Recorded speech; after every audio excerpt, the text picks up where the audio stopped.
Assalamualaikum warahmatullahi wabarakatuh.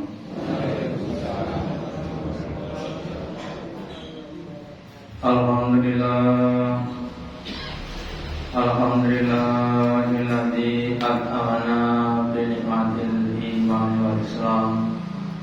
Asyhadu an la ilaha illallah wahdahu la syarika lah wa asyhadu anna Muhammadan abduhu wa rasuluhu la nabiyya wa la rasula ba'da.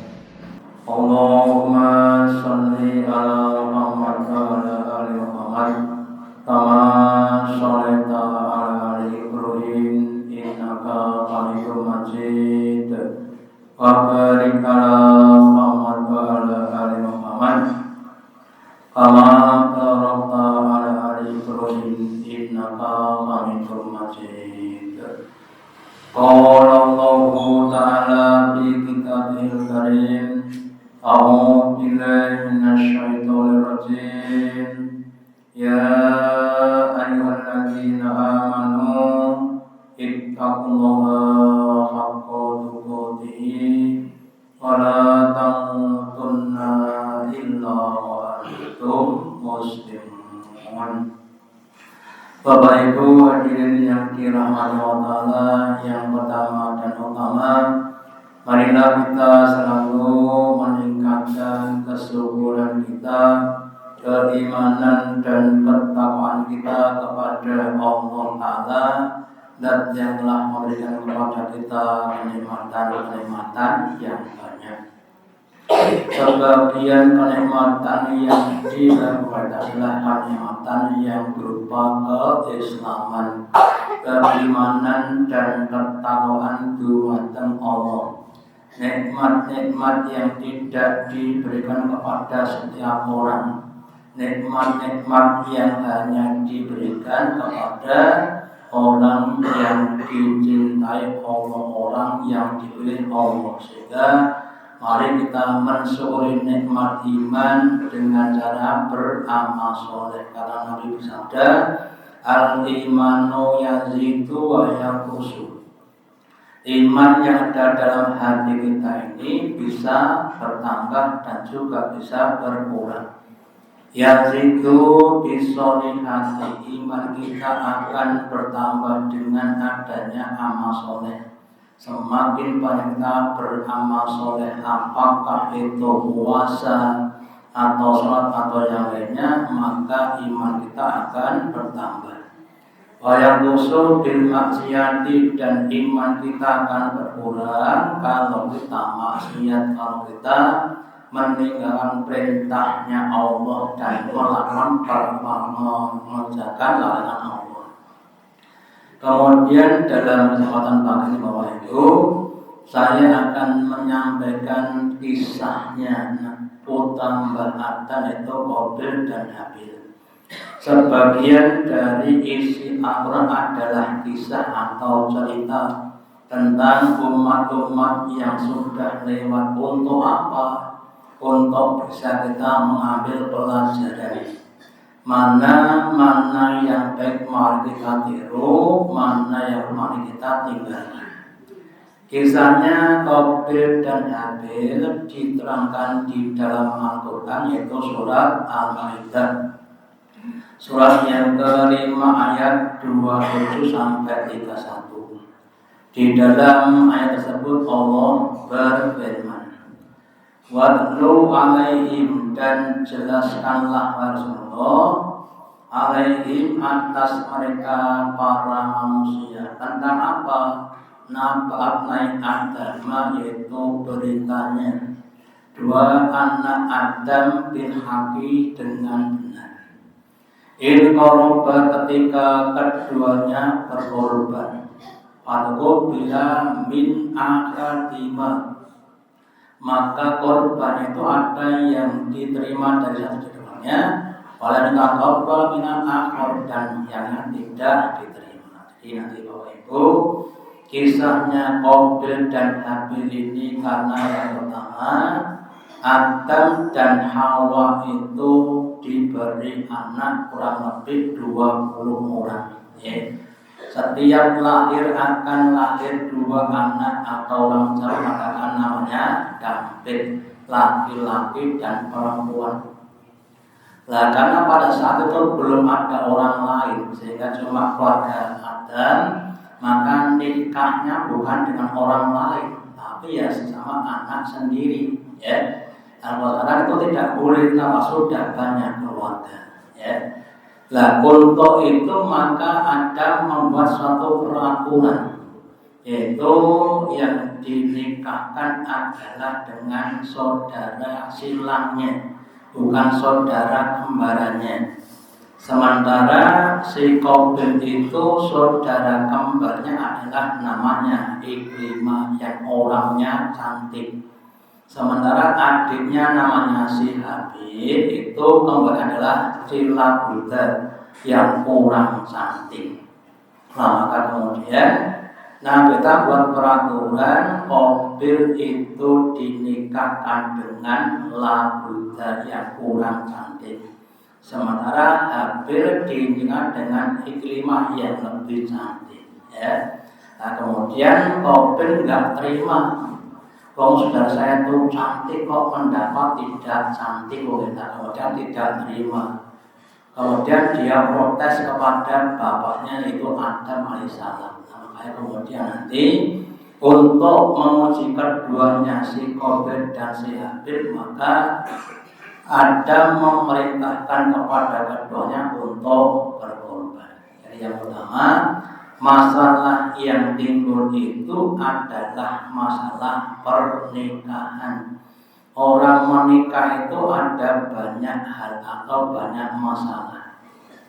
Salah satunya adalah kriteria apa yang dicari ketika dia menikah. Maka dalam sebuah hadisnya Nabi bersabda, "Tungkahul mar'atu li arba'in."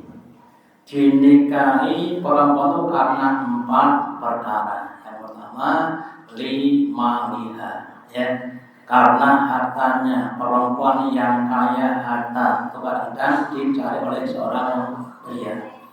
Yang kedua, wali hasabiha, dan karena hasabnya, nasabnya, keturunannya. Orang Jawa mengatakan berdarah biru, mungkin berdarah abang. Yang dari nama biru bermakna orang-orang yang ningrat, punya kedudukan yang tinggi di kalangan manusia.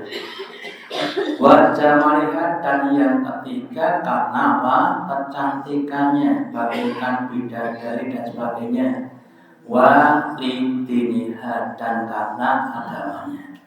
Terus Nabi kata fakfar bidatidin, maka pilihlah yang punya agama.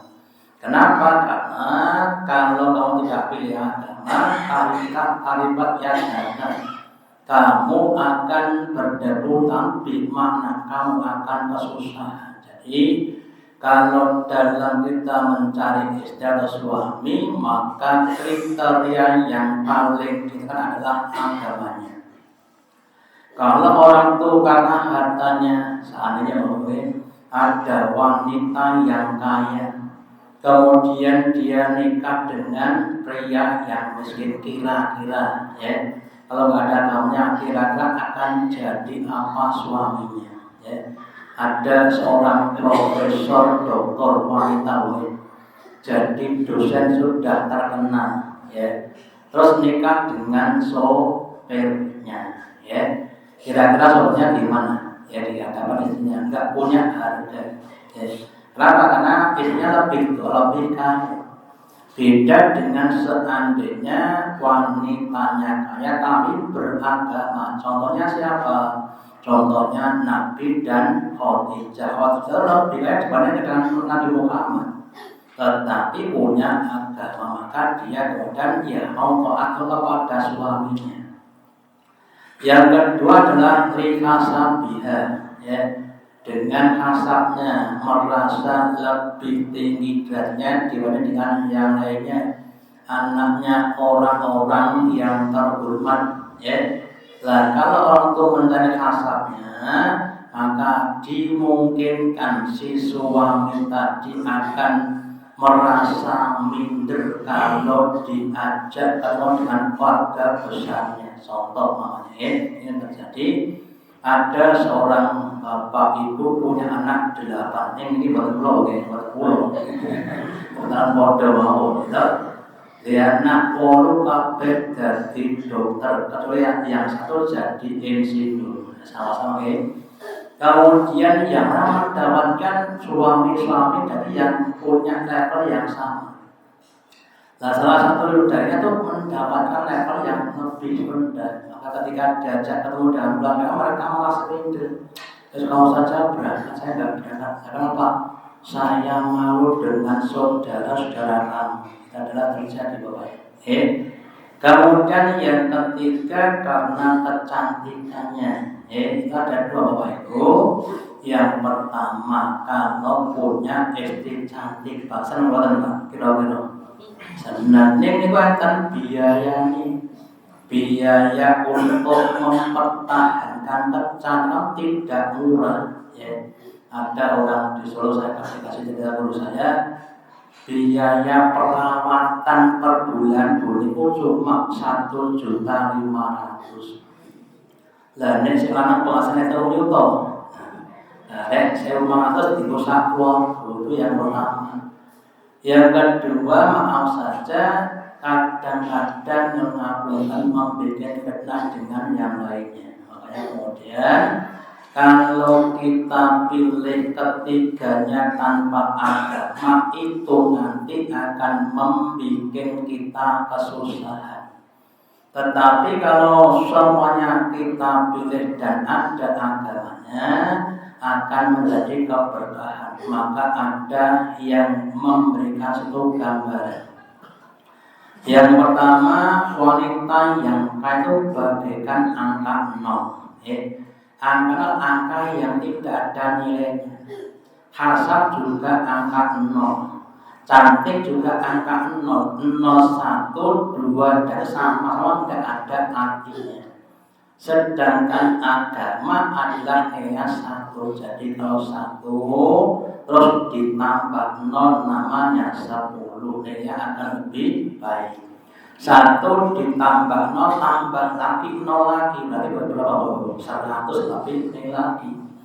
Kalau 1 tambah 0 tambah 0 tambah 0 berarti 1000, kita kan bermakna. Jadi kalau orang itu punya agama, kemudian hartanya banyak seperti mukjizat, akan nilai lebih.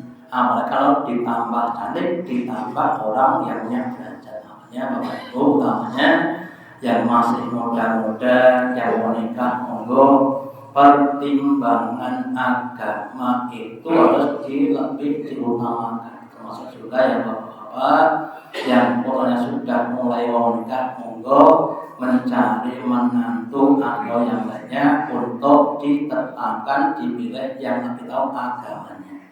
Perkara yang lain itu bisa dihafal, bisa dilalui. Kemudian yang kedua, yang namanya harta benda, hasab dan cantik itu urusan dunia. Sehingga ketika mati sudah hilang semuanya. Sementara agama itu adalah urusan dunia dan akhirat. Jadi kalau kita meneliti pada agamanya, insya Allah ketika meninggalkan justru akan mendapatkan berbagai macam kebaikan-kebaikan. Bahkan Ibu Ali bin Abdullah berkata, an-nasu niyamun, manusia itu ketika masih di dunia seakan-akan masih tidur. Wa idza mata, dan kita mata ketika mati justru dia bangun. Ini beda dengan kita nih.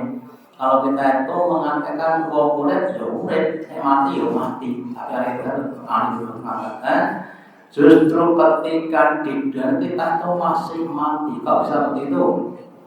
Karena apapun yang kita lakukan belum kelihatan. Kita sholat ada pahalanya nggak Bapak Ibu? Ada patah itu belum kelihatan, masih mimpi. Kita ngaji juga begitu, ada patah tapi belum kita bisa lihat. Nah setelah nanti kita mati, lagi, justru kita bisa melihat amal-amal kita sehingga kita akan hidup. Ya, makanya mari kita berusaha untuk semuanya dilakukan berdasarkan pada agama kita, supaya nanti ketika kita mati kita justru akan hidup dalam berbagai macam kenikmatan di alam kubur. Terus kemudian Bapak Ibu, yang namanya orang menikah ya, itu ada merupakan sunnahnya Nabi. Nabi bersabda, an-nikah min sunnati. Nikah itu sebagai sunnahnya Nabi. Kalau ada seorang laki-laki punya kesenangan kepada orang wanita, maka ada beberapa cara. Nah, salah satu cara yang diajarkan adalah dengan nikah. Lengkapnya adalah akad nikah, pertalian antara istri dan suami untuk berumah tangga. Beda dengan yang non-Islam sana. Kadang-kadang wis kumpul pirang-pirang tahun ning belum nikah ya. Wis jangan tahu barang belum nikah ya. Itu namanya adalah kumpul kebo atau zaman lafaz ya. Maka di Islam harus ada nikah itu sebagai sunnahnya Nabi. Ya, kemudian di tempatnya Pak Sarji saya masih ingat ya, penyanyi katanya, aku ke jalan terus pakai telur, jalan terus barang kafe. Nah, ini barang kafe katanya seperti itu. Kalau bisa ya kita hindari. Pamanlah yang mau disunati maka barang siapa yang beramal tidak dengan sunnahku, falaisa minni, maka itu tidak kepada umatnya Nabi. Jadi kita kalau sudah bosan adalah terpodo irengi ibu tersebut. Nah, serpodo senengi diganti nikate ampun kesuwen mengindak sekane do numpuk kemudian menggoda dan akhirnya kemudian maksudnya timbul namanya LKMD, gitu. LKMD loh. Lamar peri.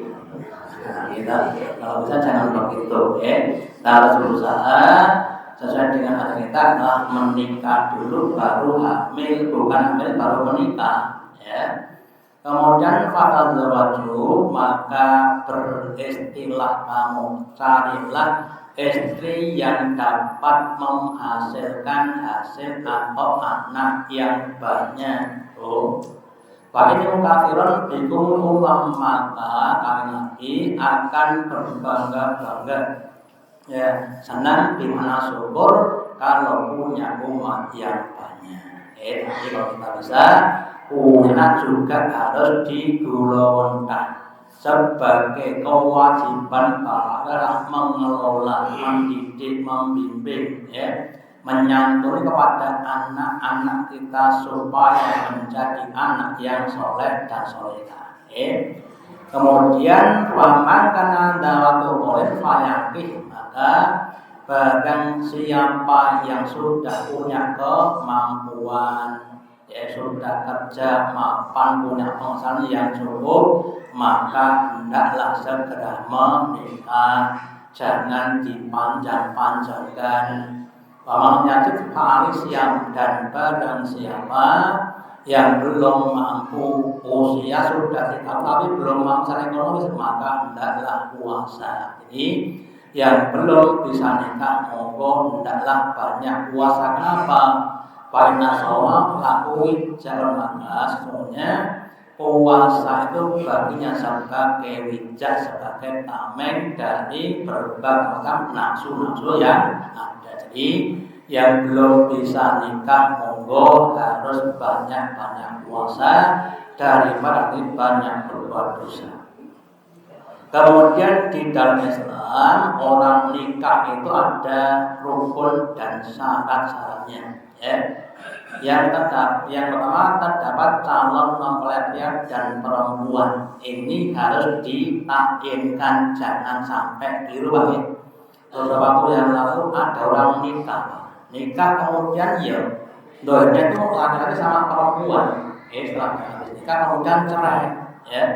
Kenapa? Karena ternyata istrinya laki-laki Kan terjadi kemarin ya. Sudah nikah, sudah diopyan-opyankan, ternyata istrinya apa? Laki-laki, pas itu, ya.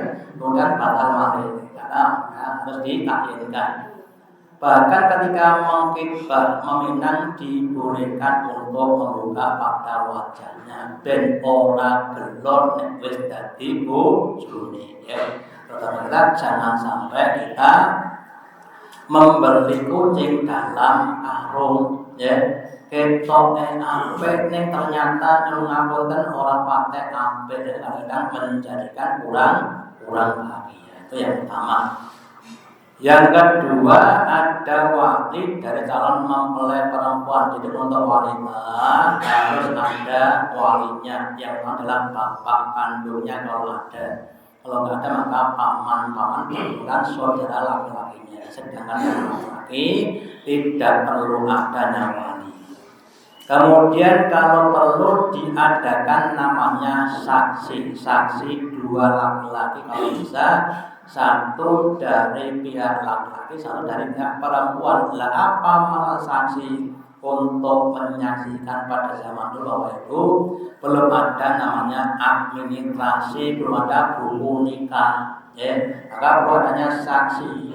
Ketika seandainya A dan B menikah disaksikan oleh C, D, ya.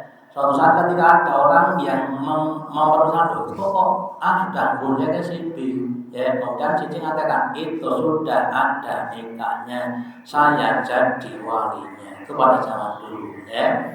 Dalam sekarang mungkin bisa dibuktikan dengan adanya buku nikah, meskipun kadang-kadang juga bisa dimanipulasi, ya. Terus kemudian adanya mahar itu adalah mas kawin yang diserahkan oleh laki-laki kepada pihak perempuan, ya. Dan dulu pada zaman Umar itu, ya, Umar pernah protes. Kenapa? Karena orang-orang Arab itu kalau mau nikah, si wanita itu minta maharnya bukan cuma seperangkat alat sholat, ini omah saki sini, ya. Perhiasan wet puduk rambut tekan puduk sikil. Ada banyak laki-laki yang membujang sudah usia sepuh. Kenapa enggak mampu nikah? Kenapa? Karena enggak mampu membayar maharnya. Kemudian diprotes Umar, ya. Kemudian ada istilahnya Pak Rusuh, ada keringanan supaya tidak memberatkan pada laki-laki, maka terus diusahakan mahar yang mampu. Kemudian ada seorang Nabi, sahabat Nabi, yang ketika nikah itu pakai maharnya cincin dari besi, bukan cincin dari emas, cincin dari besi, mereka disesuaikan dengan kemudian diucapkan ijab dari pihak walinya perempuan, ya, aku nikahkan kamu dengan anakku yang begini, ya, namanya ijab.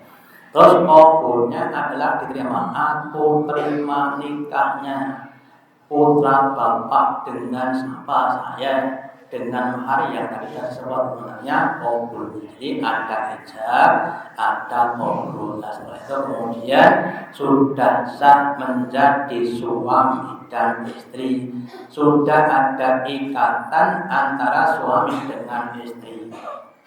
Lah ketika nikah itu suatu kegiatan atau pilihan yang sangat agung.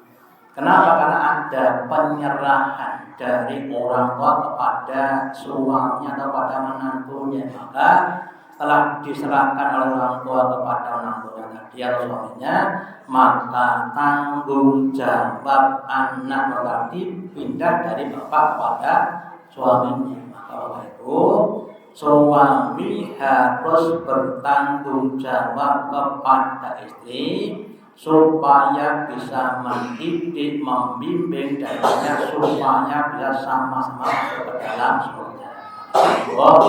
Terutama kepada para suami termasuk saya, monggo berusaha untuk menjadikan istri yang solehah yang nanti bisa menemani kita masuk ke dalam surga.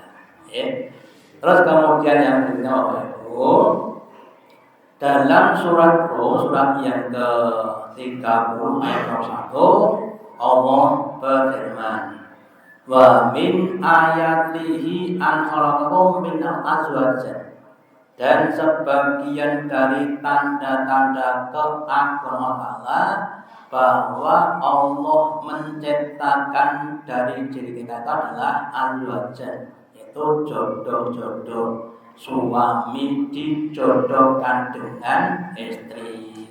Jadi jawab dengan suami untuk apa?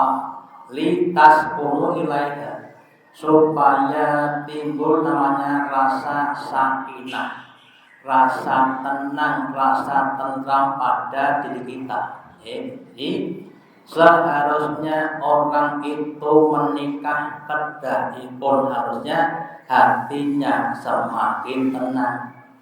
Meskipun kenyataan sok ada yang tidak tenang, boleh. Tanggal siji tenang, tanggal telu orang tenang, harus jiwa tenang, Ketika hartanya luas kedah bersyukur, ketika sabit kedah sabar dan qanaah. Kemudian dua adalah bainakum mawaddah warahmah, dan kemudian Allah menjadikan di antara suami tadi namanya mawaddah, rasa saling cinta antara suami dengan istri, semakin sepuh semakin cinta. Kita Pak, gimana tuh? Tambah sepuh tambah cinta, bukan tambah itu tambah luntur. Lah soal tambah cinta maka kita harus nyanyi dengan ikhlas, insya Allah nanti kalau kita menikah ikhlas, suami dengan ikhlas akan menunaikan kewajiban-kewajibannya. Istri juga begitu, istri akan ikhlas menunaikan kewajiban-kewajiban itu akan menjadikan mawaddah. Nah kalau cuma masa dipikir cuma masalah dunia, itu nanti mau saja semakin sepuh, semakin budra, mereka ngapunten sudah tidak ada mawaddah. Wis tambah sepuh, wis tambah keriput, wis tambah ongkong, wis tambah macam-macam. Sekarang sih makaten. Lah makanya kalau kita lihat pada hati akan jadi lebih baik, tapi kalau pada fisik ya akan jadi lebih buruk. Warahmah dan rahmah, ini adalah belas kasih yang datang dari kepada hambanya. Ketika di pernikahan saya, Ustaz akan mengatakan sekarang boten samaran, tapi sama raba. Samara, sakinah, atau ini sama raba. Sakinah, mawaddah, rahmat dan barokah. Ini salah satu sakinah, mawaddah, rahmat, barokah, sama raba. Bukan sama orang tapi sama sakinah tadi, sakinah, mawaddah, rahmat dan barokah. Semoga yang sudah nikah sekian tahun termasuk saya, semoga diberikan yang pertama tadi kesakinahan, semakin tenang menghadapi berbagai macam problema kehidupan, yang semakin mawaddah, meskipun semakin sepuh tapi semakin cinta, Terus diberi apa? Rahmatnya, semakin belas kasih, boten kokek padune zaman nom jur waktu sama sebenarnya pasang kokek padune mawon. Terus ditambah namanya berkah. Berkah itu apa? Berkah itu adalah ziyadatul khair, tambahnya kebaikan, tambahnya amal kebaikan, tambahnya dekat kepada Allah, tambahnya takwa kepada Allah, namanya keberkahan. Semoga kita semuanya yang sudah nikah akan menjadi jodoh-jodoh kita di dunia sampai besok di akhirat, sama-sama masuk ke dalam surga, jodoh yang abadi dunia sampai di akhirat. Mungkin yang harus saya sampaikan semoga ada manfaatnya. Allahumma taqabbal minna innaka antas samiul wa tub alaina innaka antal rahim. Kita akhiri dengan doa majelis. Subhanallah wa bihamdika asyhadu an la ilaha illa anta Astagfirullahaladzim. Wassalamualaikum warahmatullahi wabarakatuh.